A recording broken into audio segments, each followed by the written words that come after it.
Bueno, ante la presencia de incertidumbre en nuestros cálculos o en compatibilizar nuestros resultados experimentales con nuestros teóricos, surge la necesidad de establecer un análisis más exhaustivo.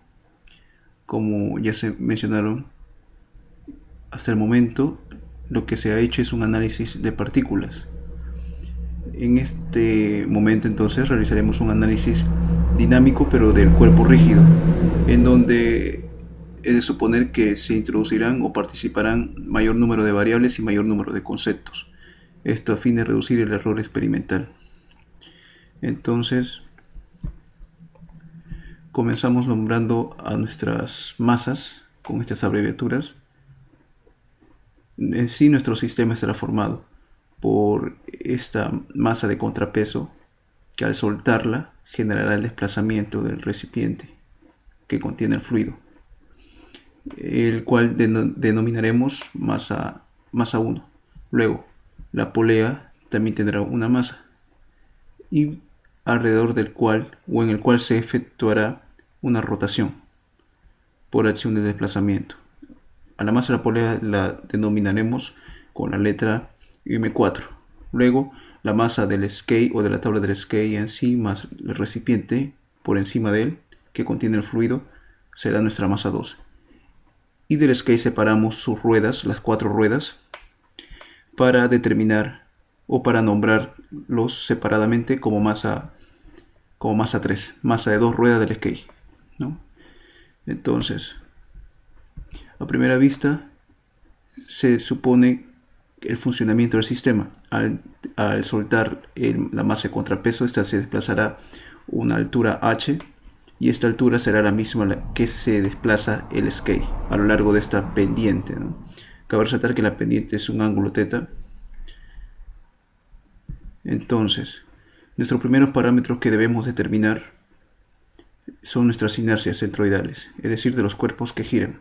En nuestro sistema, formado por polea, masa de contrapeso, masa de recipiente, masa de fluido y masa de ruedas, los únicos cuerpos que generarán rotación son la masa de la polea y las ruedas. Entonces comenzamos a hallar las inercias centroidales de ambos. En este caso se halla la inercia centroidal de la polea, donde es un medio de la masa 4 por r al cuadrado. En este caso el radio estará denominado por esta r mayúscula. Luego la inercia del par de ruedas del skate, un medio de la masa 3 por r cuadrado. En este caso, para distinguirlo del anterior radio, lo denominaremos r minúscula, el radio de las ruedas del skate. Luego, una vez que determinamos las inercias, hallaremos las velocidades lineales y angulares de la rueda del skate.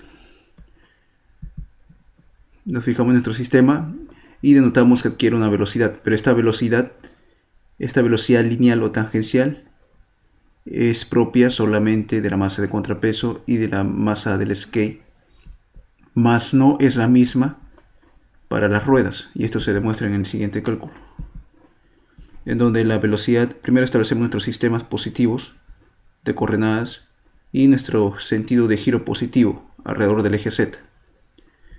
Entonces, aquí en este gráfico se denota claramente que la velocidad es propia o pertenece al skate, en este caso, ¿no? Es un corte en donde se muestra un par de ruedas.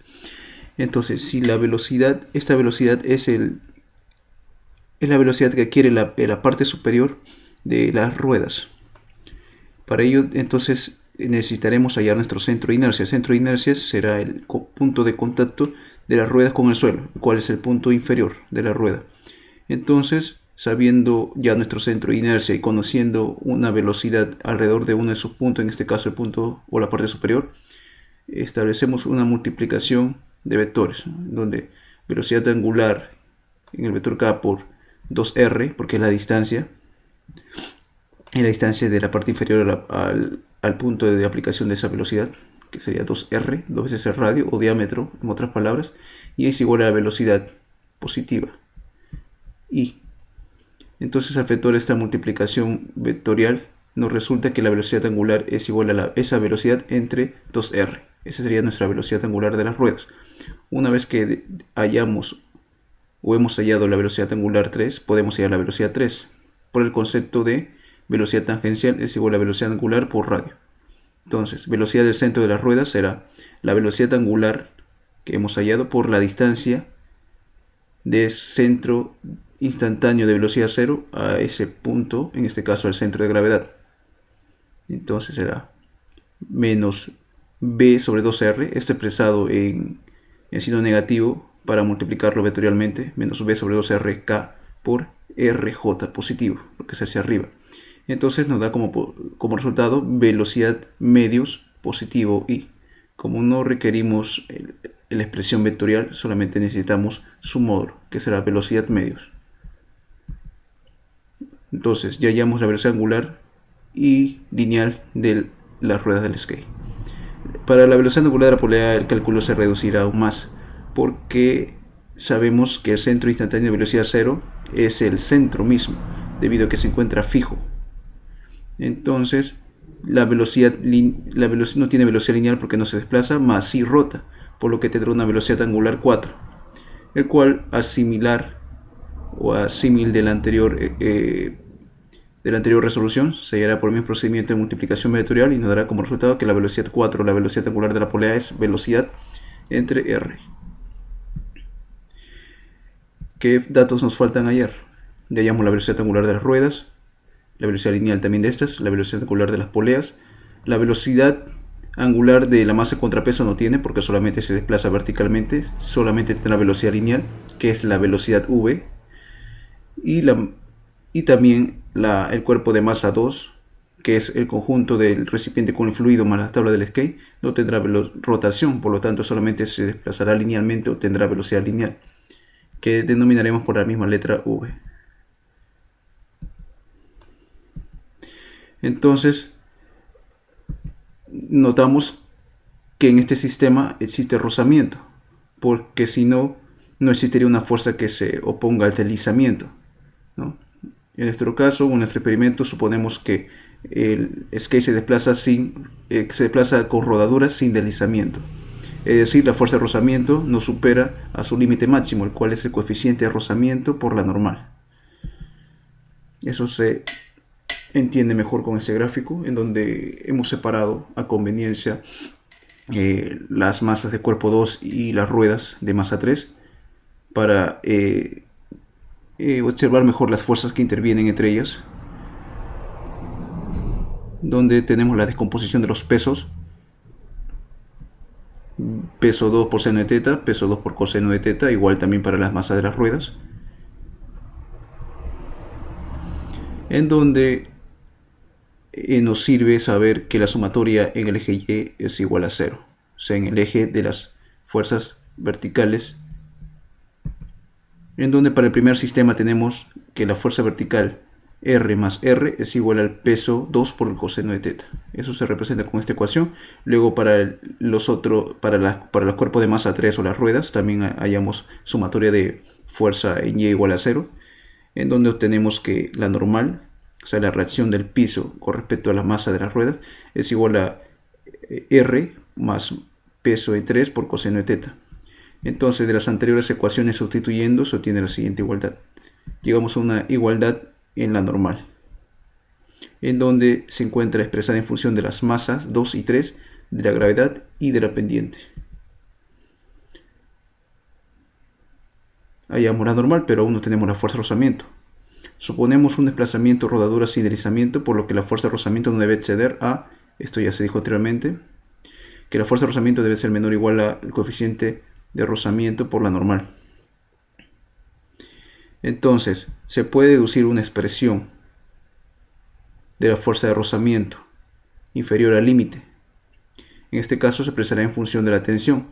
¿Pero qué tensión? La tensión de la cuerda, que la cuerda ejerce sobre el recipiente con el fluido.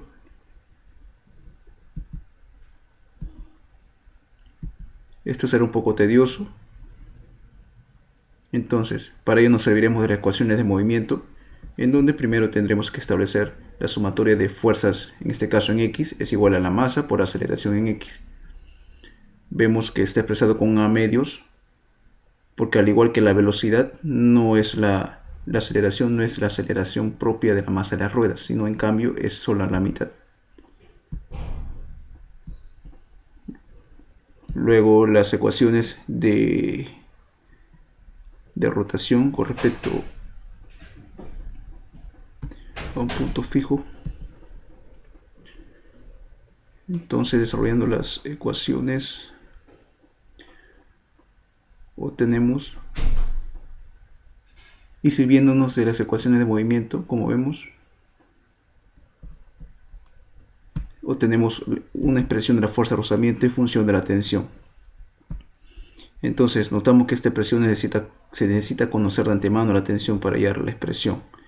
Entonces, dado la complejidad que supone esto, optamos por trabajar con la fricción máxima que impide el deslizamiento, el cual se representa por, claro, debido a la complejidad de este cálculo, entonces solamente procuraremos trabajar con la fuerza de rozamiento máximo, sabiendo que esta fuerza aún se opone al deslizamiento. Entonces, coeficiente de rozamiento por la normal, que ya lo llamamos anteriormente, nos da esta expresión, es con el cual trabajaremos o reemplazaremos posteriormente.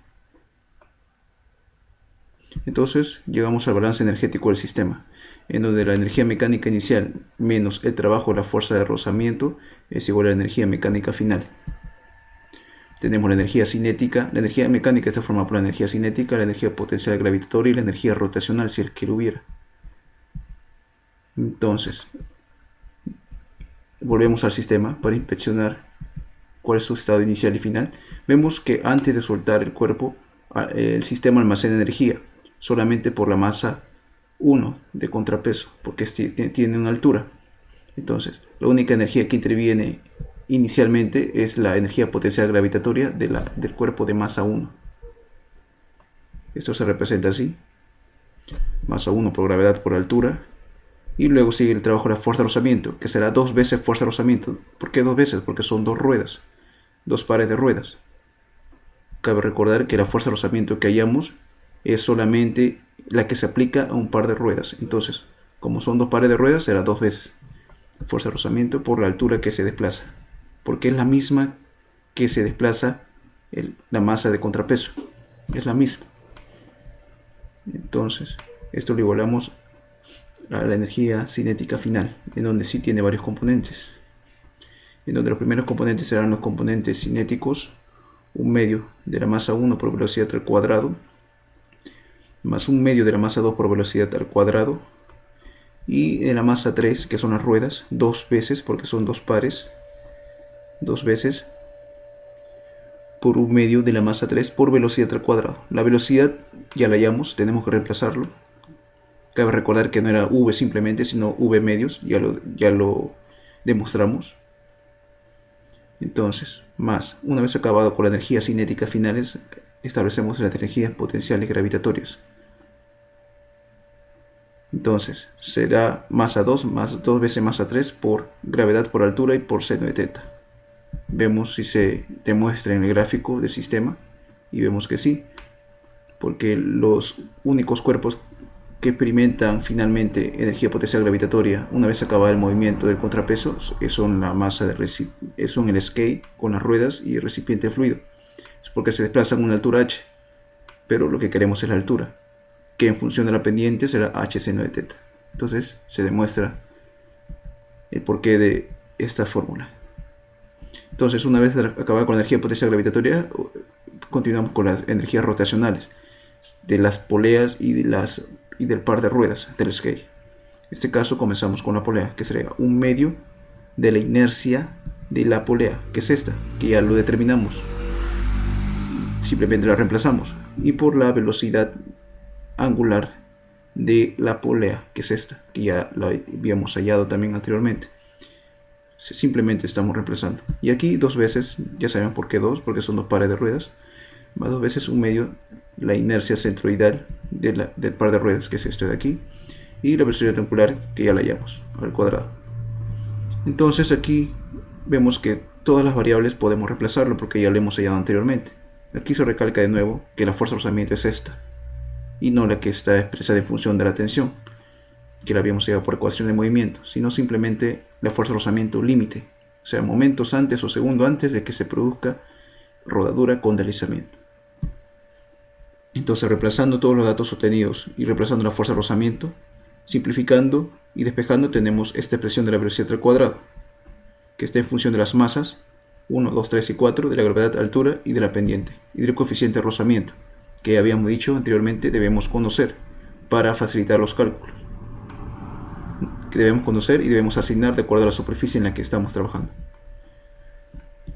Entonces, sin embargo, por concepto de cinemática sabemos esta fórmula: velocidad final al cuadrado menos velocidad inicial al cuadrado sobre 2 veces la aceleración es igual a la altura o distancia desplazada. En este caso nuestra velocidad final es nuestro v. Entonces simplemente reemplazamos, obtenemos esta expresión, de la cual reemplazamos en esta ecuación que habíamos obtenido de la velocidad al cuadrado, y obtenemos la expresión de la aceleración. Este sería nuestro planteamiento general para cualquier caso. Entonces, de aquí se deducen las demás ecuaciones, ¿no? Bien claro se dice acá, o se explica, ¿no?, que esta ecuación general se ha hallado para posteriormente deducirse las demás fórmulas. Por ejemplo, cuando la pendiente es cero, cuando el cuerpo se desplaza horizontalmente, como lo hemos realizado en algunos de nuestros experimentos, y en las cuales el porcentaje de error fue adecuado, fue óptimo. Entonces, se obtiene esta expresión, aún considerando la masa de todos los cuerpos. Luego dice, cuando el coeficiente es cero, no se considera la fricción, tenemos esta expresión. Y cuando no hay pendiente ni se considera la fricción, esta expresión de la fórmula. Vemos entonces que se adecua para cada uno de nuestros casos, para diversos casos. Entonces, este es el más común, cuando la masa de la polea y la rueda son insignificantes, ¿no?, cuando son insignificantes en comparación con la masa de los demás cuerpos que intervienen en el sistema. Entonces se pueden ignorar y se reduce a esta expresión, que es la que hemos formulado en algunos de nuestros experimentos o ensayos. Entonces concluimos que un análisis dinámico más exhaustivo, o que trascienda del análisis de partículas para un análisis de cuerpo rígido, favorecerá a dar una mayor exactitud de nuestros cálculos y a reducir en la mayor medida posible nuestro porcentaje de error. Bueno, sin nada más que acotar, espero que haya sido de su agrado estas explicaciones.